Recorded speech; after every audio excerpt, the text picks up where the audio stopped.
വൽ ഹിജാറ. നരകത്തെക്കുറിച്ച് കേൾക്കാത്തവരെ, നരകത്തെക്കുറിച്ച് ശ്രദ്ധയിൽ കഴിയുന്നവരെ, നരകത്തെക്കുറിച്ച് ചിന്തിക്കാത്തവരെ ഒന്ന് ചിന്തിക്കണേ, ഒന്ന് ചിന്തിക്കണേ. കേവലം ദുനിയാവിന്റെ ആഡംബരങ്ങളുടെ പിറകെ പോകുന്ന മുസ്ലിം സഹോദര, പരിശുദ്ധമായ റമളാനിലാണ് ഓണം. ആ റമളാനിന്റെ മാസത്തെ അവഗണിച്ചുകൊണ്ട് ഓണക്കച്ചവടത്തിന് വേണ്ടി നോമ്പ് കളയുന്ന മുസ്ലിം സഹോദര, ഓണക്കളിക്ക് കൂട്ടി നിൽക്കുന്ന മുസ്ലിം സഹോദര, ഗാനമേള സംഘടിപ്പിക്കുന്ന മുസ്ലിം സഹോദര, പവിത്രമേറിയ മഗ്ഫിറത്തിന്റെ മാസമായ റമളാനിനെ നീ ആദരിക്കാറുണ്ടോ? ആദരിക്കാറുണ്ടോ? മുസ്ലിം സമുദായത്തിന്റെ അവസ്ഥയല്ലേ ഇത്? ബഹുമാനപ്പെട്ട പ്രവാചകന്റെ ഒരു സംഭവം ഞാനിപ്പോൾ നിങ്ങളുടെ മുന്നിൽ അവതരിപ്പിക്കാം. ഈ മാസം ശഅബാനിന്റെ മാസമാണ്. ഈ ശഅബാനിന്റെ അവസാനത്തെ രാവിൽ ബഹുമാനപ്പെട്ട നബിയുനാ റസൂലുള്ളാഹി തങ്ങൾ സഹാബാക്കളെ വിളിച്ചിട്ട് പറയുകയാണ്, ഉഹ്ദുറുൽ മിമ്പർ, ഉഹ്ദുറുൽ മിമ്പർ. ഏ സഹാബാക്കളെ, നിങ്ങൾ എല്ലാവരും മിമ്പറിന്റെ അരികിലേക്ക് കടന്നു വരേണമേ, മിമ്പറിന്റെ അരികിലേക്ക് കടന്നു വരേണമേ. സഹാബാക്കൾ പറയുകയാണ്, ഒരിക്കൽ പോലും ഇല്ലാത്ത വിളിയാണിത്, അല്ലാഹുവിന്റെ റസൂലിന്റെ പ്രഖ്യാപനമാണത്.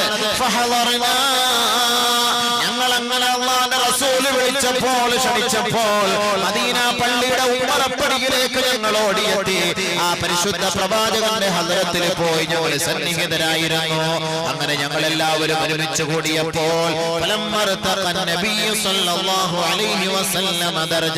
അല്ലാഹുവിന്റെ റസൂൽ ഞങ്ങളെ സാക്ഷ്യപ്പെടുത്തിക്കൊണ്ട് അതാ മിമ്പറിന്റെ ഒന്നാമത്തെ പടിയിലേക്ക് കാലെടുത്ത് വെച്ചുകൊണ്ട് പറഞ്ഞു പോയി, ആമീൻ. അല്ലാഹുവേ, നീ ഈ ദുആ സ്വീകരിക്കണമേ.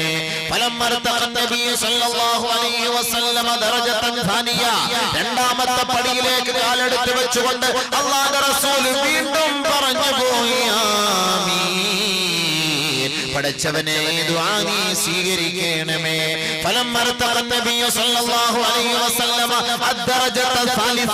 മൂന്നാമത്തെ പടിയിലേക്ക് കാലെടുത്ത് വെച്ചുകൊണ്ട് ലോകത്തിന്റെ ഗുരുഭൂതനായ മുത്ത് ഹബീബ് തങ്ങൾ വീണ്ടും പറഞ്ഞു പോയി, ആമീൻ. അല്ലാഹുവേ, ഈ ദുആ നീ സ്വീകരിക്കണമേ. ബഹുമാനപ്പെട്ട പ്രവാചകന്റെ പ്രാർത്ഥനയാണ്, പ്രവാചകന്റെ ദുആയാണ്. പ്രവാചകൻ ദുആ ചെയ്താൽ തട്ടിക്കളഞ്ഞ ചരിത്ര പാരമ്പര്യം ഇസ്ലാമിന്റെ താളുകളിലില്ല. അല്ലാഹുവിന്റെ റസൂൽ ഇതേ മിമ്പറിൽ ഖുതുബ പ്രഭാഷണം നടത്തിക്കൊണ്ടിരിക്കുമ്പോഴാണ് വറ്റിവരണ്ടുപോയ തടാകത്തിന്റെ ഓരത്ത് താമസിക്കുന്ന, വറ്റിവരണ്ടുപോയ കുളങ്ങളുടെയും കിണറുകളുടെയും ഓരത്ത് താമസിക്കുന്ന, ഉണങ്ങിക്കരിഞ്ഞു പോയ, വെള്ളമില്ലാതെ നശിച്ചു പോയ ഒരു ഗ്രാമവാസികളതാ കാട്ടറബികൾ ഓടി വരുന്നു. മദീന പള്ളിയുടെ ഉമ്മറപ്പടിയിലേക്ക് ഓടി വന്നുകൊണ്ട് ഖുതുബ നിർവഹിച്ചുകൊണ്ടിരിക്കുന്ന ഹബീബായ തങ്ങളെ നോക്കിയിട്ട് പറയുന്നു, യാ റസൂലല്ലാഹ്, ഞങ്ങളുടെ നാട്ടിൽ വെള്ളമില്ല നബിയേ, മഴയില്ല നബിയേ, ഞങ്ങളുടെ കുളം വറ്റിപ്പോയി നബിയേ, ഞങ്ങളുടെ കൃഷിയെല്ലാം നശിച്ചു പോയി നബിയേ, ഞങ്ങളുടെ മൃഗങ്ങളെല്ലാം ചത്തുപോയി നബിയേ, ഞങ്ങളുടെ കുഞ്ഞുമക്കള് വെള്ളം കിട്ടാതെ കാലിട്ടടിക്കുകയാണ് യാ റസൂലല്ലാഹ്, ഞങ്ങളുടെ ഉമ്മമാരും പെങ്ങന്മാരും നിലവിളിക്കുകയാണ് നബിയേ. അല്ലാഹുവിന്റെ ഹബീബേ, അങ്ങ് ലോകത്തിന്റെ ഗുരുഭൂതരാണ്, കാരുണ്യത്തിന്റെ തിരുദൂതരാണ്. അങ്ങയുടെ മുബാറക്കായ കരങ്ങൾ പടച്ചവന്റെ സന്നിധാനത്തിലേക്ക് ഉയർത്തിക്കൊണ്ടെന്ന് പ്രാർത്ഥിച്ചാൽ ഞങ്ങളുടെ ബുദ്ധിമുട്ടുകളും പ്രയാസങ്ങളും അല്ലാഹു മാറ്റിത്തരുമെന്ന് പൂർണ്ണമായി ഉറച്ചു വിശ്വസിക്കുന്നവരാണ് ഞങ്ങൾ. അതുകൊണ്ടാണ് വളരെ ദൂരത്ത് നിന്ന് ഈ പരിശുദ്ധമായ മദീന പട്ടണത്തിന്റെ ഉമ്മറപ്പടിയിലേക്ക് ഞങ്ങൾ ഓടിയെത്തിയത്. യാ റസൂലല്ലാഹ്, ഞങ്ങൾക്ക് വേണ്ടിയും ഞങ്ങളുടെ നാട്ടുകാർക്ക് വേണ്ടിയും ഒന്ന് പ്രാർത്ഥിക്കണേ നബിയെ. കേൾക്കേണ്ട താമസം മുബാറക്കായ കരങ്ങൾ ആകാശത്തേക്ക് ഉയരുകയാണ്. ഏതൊരു നാട്ടിലാണോ വെള്ളമില്ലാതെ ജനങ്ങൾ ബുദ്ധിമുട്ടുന്നത്, ഏതൊരു നാട്ടിലാണോ വെള്ളം കിട്ടാതെ കുഞ്ഞുമക്കൾ കാലിട്ടടിക്കുന്നത്, ഏതൊരു നാട്ടിലാണോ മൃഗങ്ങൾ ചത്തൊടുങ്ങുന്നത്, ഏതൊരു രാജ്യത്തിന്റെ ഉപജീവന മാർഗമായ കൃഷിയിടങ്ങളാണോ നശിച്ചു പോയത്, ഏതൊരു ഭൂമിയാണോ വറ്റി വരണ്ടു പോയി വെടിച്ചു കീറിപ്പോയത്, ആ നാട്ടിലേക്ക് പടച്ചവനെ എന്റെ കാരുണ്യത്തിന്റെ നോട്ടം നോക്കുന്നതിന് വേണ്ടിയും എന്റെ റഹ്മത്ത് ചൊരിഞ്ഞു കൊടുക്കുന്നതിന് വേണ്ടിയും മദീന പട്ടണത്തിന്റെ മിമ്പറിൽ നിന്നുകൊണ്ട് പരിശുദ്ധ പ്രവാചകൻ ദുആ ചെയ്തപ്പോൾ അതാ കാർമേഘം ഒരുമിച്ച് കൂടുകയാണ്. അവിടെ താമസമില്ല, മറ്റൊരു ദിവസത്തേക്കാകാമെന്ന് അല്ലാഹു തീരുമാനിച്ചില്ല.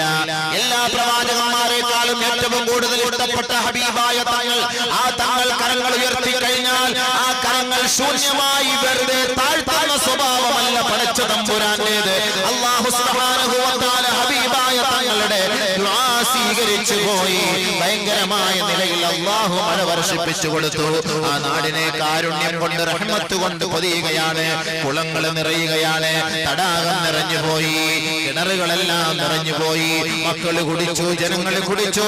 കൃഷിയിടങ്ങളെല്ലാം ഫലഭൂയിഷ്ഠിയുള്ളതായി മാറി, സമൃദ്ധമായ അന്തരീക്ഷമായി മാറി. പറ്റി വരണ്ട് വിണ്ട് കീറിപ്പോയ എല്ലാ ഭൂമിയെല്ലാം ആർദ്രതയോടുകൂടി തളർത്തു നിൽക്കുന്ന ഒരു സാഹചര്യം. പക്ഷേ മഴ നിൽക്കാത്ത സാഹചര്യമായി മാറിയപ്പോൾ ആ സഹാബാക്കൾ വീണ്ടും അതാ ഓടി വരികയാണ്.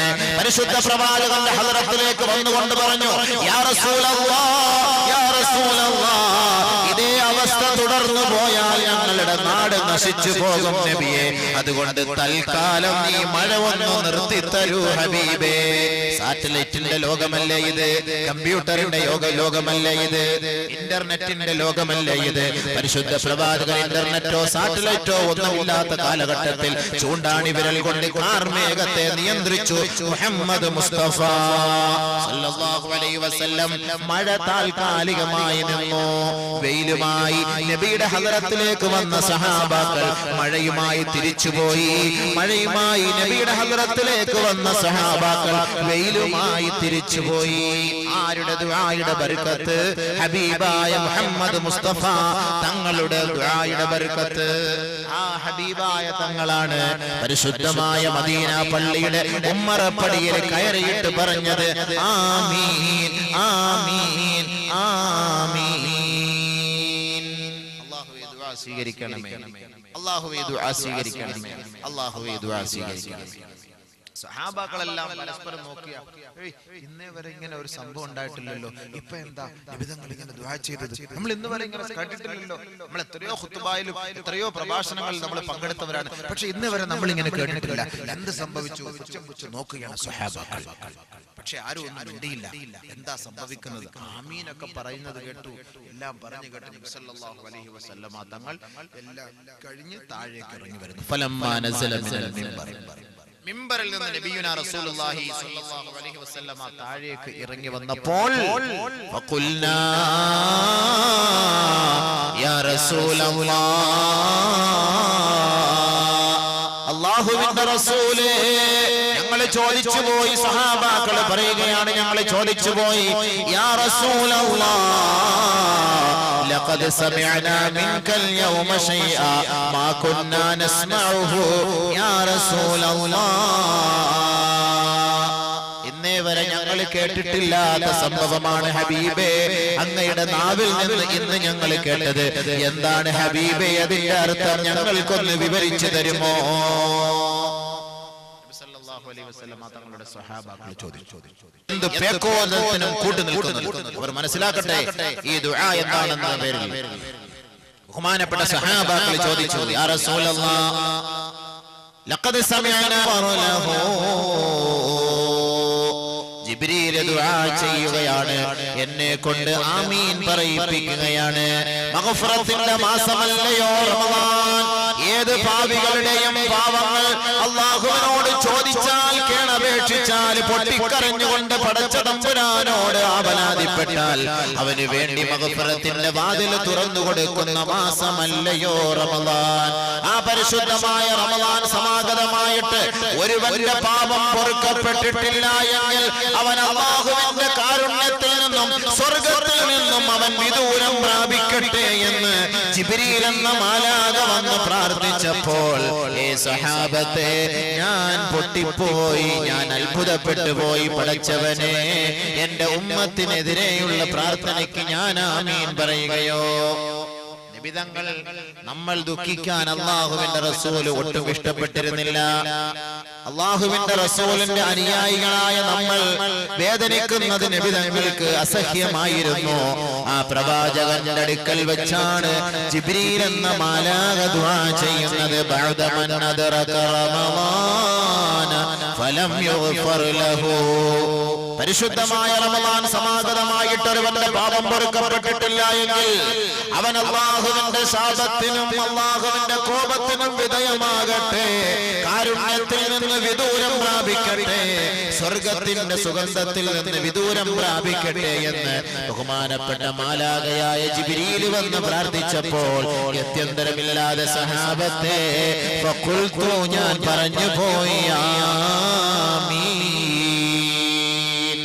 അല്ലാഹുവേ ദുആ നീ സ്വീകരിക്കണം. ആർക്ക് വേണ്ടിയാ? ആർക്കെതിരെയാ?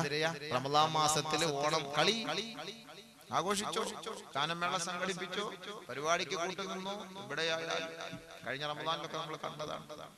ഉമ്മമാര് താത്താമാരടക്കം റമളാനിൽ നോമ്പും പിടിച്ചോണ്ട് തസ്ബീഹ് കൊണ്ട് ഗാനമേള കണ്ട് നല്ല ചിരിക്കുന്നു. എന്തിനാ എന്റെ താത്ത ഇങ്ങനെ നടക്കണം? അള്ളാഹെ കളിയാക്കാൻ നടക്കണം. എന്തിനാ ഇത്?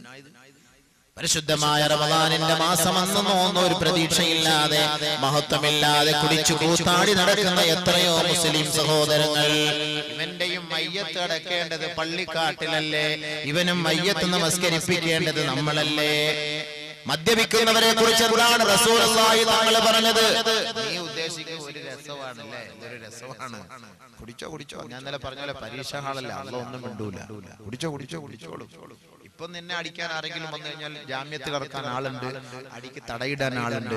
പക്ഷെ ഒരു ദിവസം എല്ലാ റൂമൊക്കെ പോയിട്ട് കുപ്പിയൊക്കെ താഴെ വെച്ച് കുപ്പി എടുക്കാനും പൊട്ടിക്കാനും പറ്റാത്തൊരു സാഹചര്യം വരുമ്പോ എന്നെ ഈ പള്ളിക്കാട്ടിൽ കൊണ്ട് അടച്ചു മൂടി എഴുന്നേറ്റ് ഒരു കാലത്ത് ചാടി എഴുന്നേറ്റ് വരാതിരിക്കാൻ വേണ്ടി നല്ല മണ്ണും കട്ടയൊക്കെ ഇട്ട് മൂടി ക്ലീൻ ചെയ്ത് അള്ളാന്റെ അടുക്കലേക്ക് പറഞ്ഞു വിടൂലേ? ആ സമയത്ത് ആരും കാണില്ല. അന്നേരം അതാണ് അള്ളാഹു ഇവിടെ പറയുന്നത്.